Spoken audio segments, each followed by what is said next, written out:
Hey, locker room, what's up? Listen, I just wanted to jump right quick as I got back home. Happy to be home. Only going to be home for a day, like I told you. But the conversation has to go all around the guy that is holding out. And that's Micah Parsons. Of course, I heard Jerry talking here today and talking yesterday and saying all the things that he's saying right now. You know, I heard him today talking about, why should I have to call back? Why am I calling the agents when something goes wrong with the player? I'm not going to be able to call the agent. He gave a description about, these guys just play it. Why don't you guys just play it for me and then pick this back up? So you guys see right there what Jerry was talking about, all of when there's a problem with the player, I can't call the agent. So what he's saying is, for the money I'm paying these guys, I would like to make sure I can call them and have a relationship with them. They have to be man enough to come in and talk. And that works so well especially for guys like when our time coming through, that was great having Jerry there. And I like what Jerry said when he said, he's there every day. I like that he's there every day. I wanted my owner always to be right there, because when you see how hard I'm working, when you see I'm putting in all the work, when I come to you and ask for my money, don't get funny, because you've been here every day. Now there's an advantage to Jerry being there every day. This side is the other side of it, because Jerry loves this part of the business. And that's the that's what hurts, I think, the Dallas Cowboys in this situation. Jerry, since he has personal ownership, has decided in his mind he's a tough negotiator, and he would be as successful as he is right now. He's been a tough negotiator, and he's negotiated against everybody. And most of everybody that he's negotiated against, we all would have to comply and say he has won. But in this thing, this is different. And that's why I just don't, I don't think it's strategically smart to be doing it with Micah Parsons. I understand that you are a great negotiator, and he is a great businessman, and he is. And I told you last time, he turned 145 into what the thing is worth, $12 billion. And it didn't just happen. Don't just say, oh, that's because the Dallas Cowboys. No, it's because he's made that. He's turned these franchises around, not just the Dallas Cowboys, but all the franchise that rode that wave with him. Remember now, Jerry came in renegading, stealing his marks and logos. So Jerry owns all his marks and logos and don't necessarily have to share with everybody else. Coincidentally, that's also the reason why when I hear people talk about, and it's true, though it is true, Micah Parsons, the Dallas Cowboys, you benefit for playing for the Dallas Cowboys. That is true. There is no brand like the Dallas Cowboys. Michael Parsons benefits from not having state taxes. That is true. I'm only saying this because I was listening to my boy Colin Cowherd today, and he was talking about it. I said that is true. He doesn't have any state taxes, but neither does Jerry. Jerry has benefits also, and Jerry owns his own marks and logos and all that stuff. So when we start talking about things away from the football field, like some people are trying to do to make this more attractive to Micah, and it is, we just got to remember both ways around. And that's why, to keep it apples to apples, you come back. You come back to what's going on in the league and what are guys at his position and guys that play his play and playing like him deserves. And the truth is he does. He's earned the right to become the highest paid non-quarterback. Jerry could have gotten it at 37, at 36, if he had done it sooner enough. But the number just kept moving, and he's here now. And I hope you get it done. I'm now even looking at things that people say now, here's the best fits for Micah Parsons. 7 best fits for Micah Parsons. I told you I didn't want to see that kind of stuff, but I see it and I look at it and I said, okay, let me just dive into these 7 best fits for Micah Parsons. As I give you the fits for Micah Parsons, I also want to talk about this in conjunction with Terry McLaurin, because, you know, he's asked for a trade and some similarities and differences in these things. Like Terry McLaurin certainly has earned a pay raise, deserves a pay raise. And now they're having teams that they are saying may be a good possible landing spot for Terry. Now, I'm going to go through this right quick, just real fast, on Micah Parsons and Terry, teams that they're talking about landing this spot. I'll tell you my thoughts on it. They started with the Bills. Bills really don't have any cap space, but Micah with Buffalo is a good landing spot for Micah in wanting to win, because he'll be on a team that is going to win. Buffalo would need him because Buffalo hasn't been able to get to Patrick Mahomes late in games. That's been the stopper for them. They even tried to pay, who was your boy? Von Miller. Von Miller. Tried to pay Von Miller because they knew he needed that pass rush. Von Miller's already out of there now. So yeah, Buffalo could use him. I don't know that they have the draft capital. And most of the times they've been drafting towards the end of the round because lately they've been doing so great. For Micah, Buffalo, you can make it work. Wouldn't be ideal. Out there in that cold, playing in AFC, you got more mobile quarterbacks. Man, I'm thinking about looking at Patrick Mahomes, Lamar Jackson, all those guys. Yeah. Be interesting as I think through the Bills. It could work. It'll work a lot better than the second team they had, which was the Panthers. I just automatically know that, because there's no way Micah Parsons is going to leave the Cowboys and all that brings and then go to the lowest team out there I consider right now, which are the Panthers. So I can scratch that right now. Then they had him with the Bears. And I thought, this is a possibility. Remember Khalil Mack? In 2020, they gave up a lot for Khalil Mack, so they may be possibly ready to do that right now for a Micah Parsons. And get this, and they still are on their rookie quarterback contract. So that'll give you an opportunity to take care of the money side for Micah. And the Bears they have a good history, especially defensive history. So Micah can play off that. It won't be like what he has with the Cowboys, but it'll be okay. This next one, the Browns, that's scary to me. I ain't saying it's smart. I'm saying it's scary.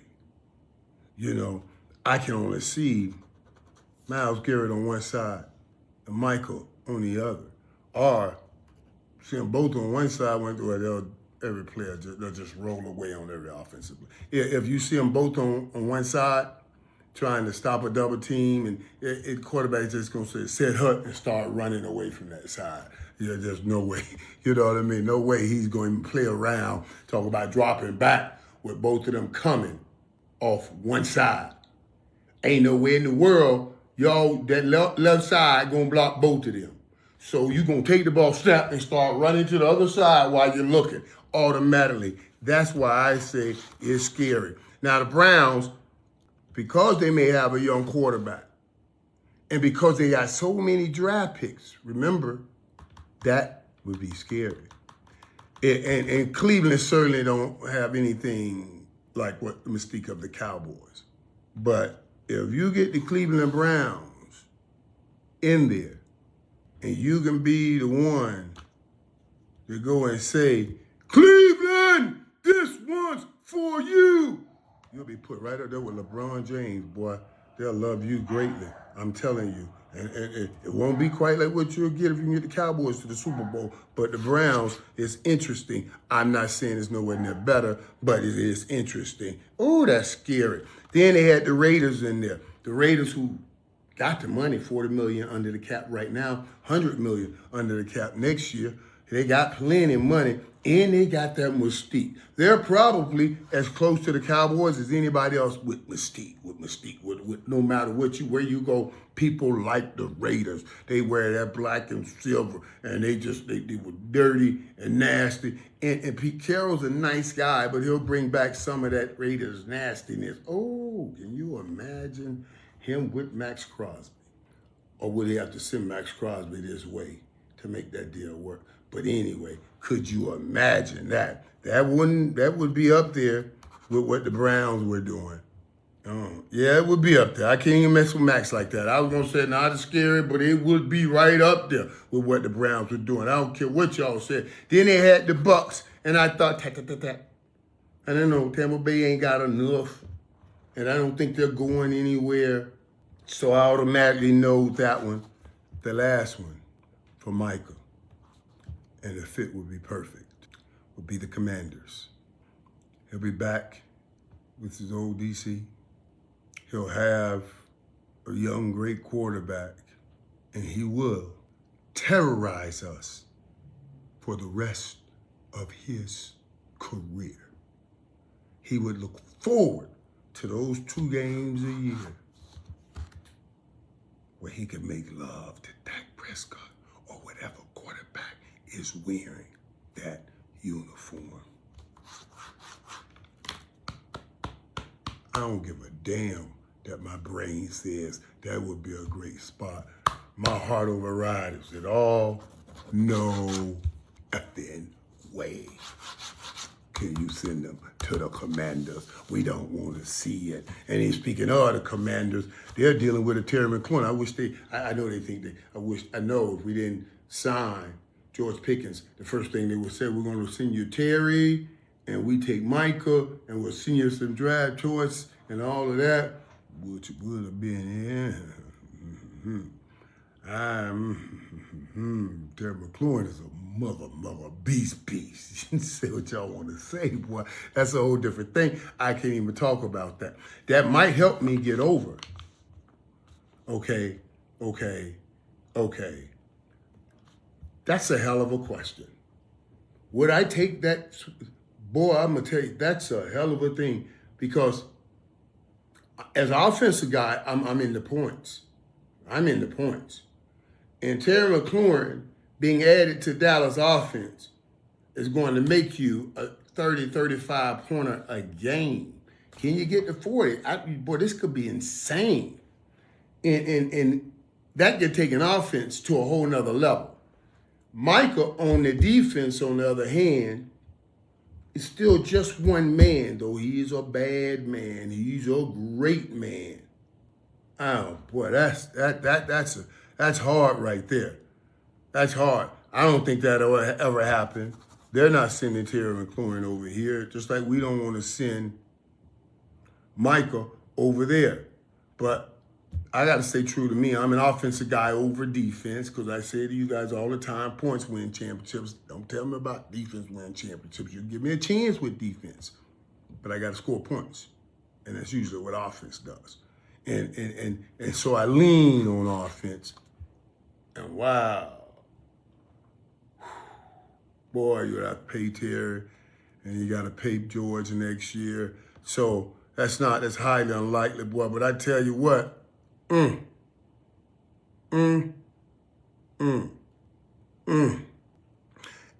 If you had right now, and I don't think Shotty's this, but I'm gonna tell you this. If I had like a Sean McVay or a Kyle Shanahan or a Andy Reid as my offensive coordinator, then I do this. I'll switch Terry for Micah, because my bread and butter is my offense and my offensive system and my offensive head coach.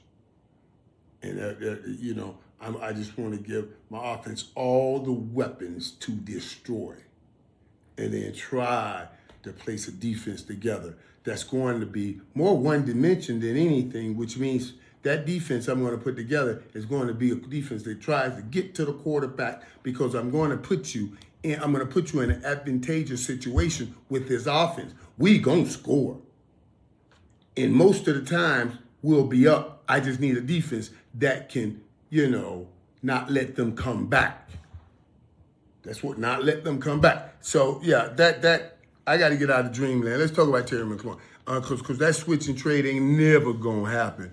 But that's a hard thing to think about. And if Scotty Schottenheimer, I told you I saw him the other day. I'm looking at him coming in as a head coach like his dad, who solidifies the run and add a passing game.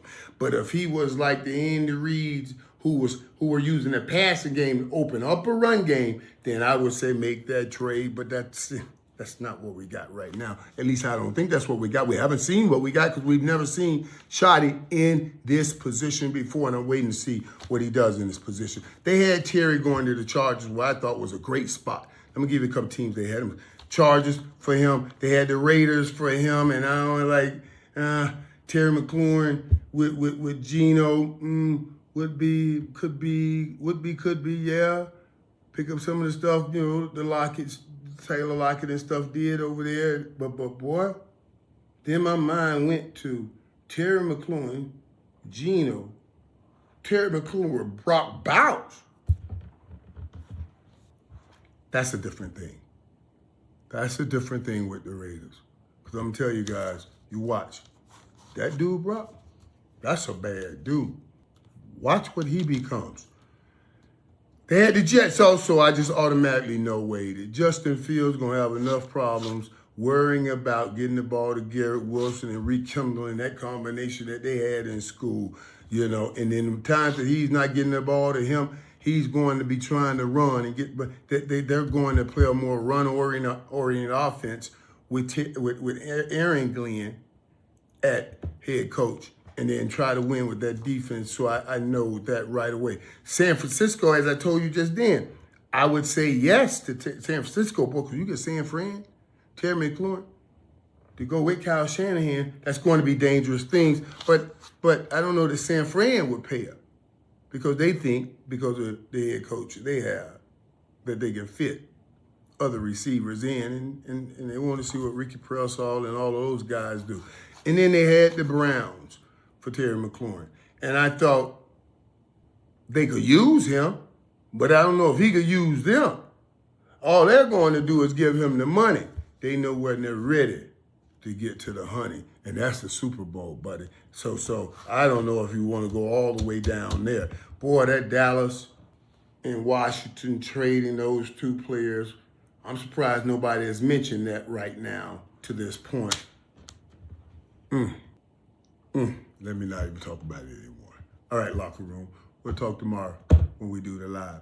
I'll tell you at the end about the surprise also. See you tomorrow, buddy.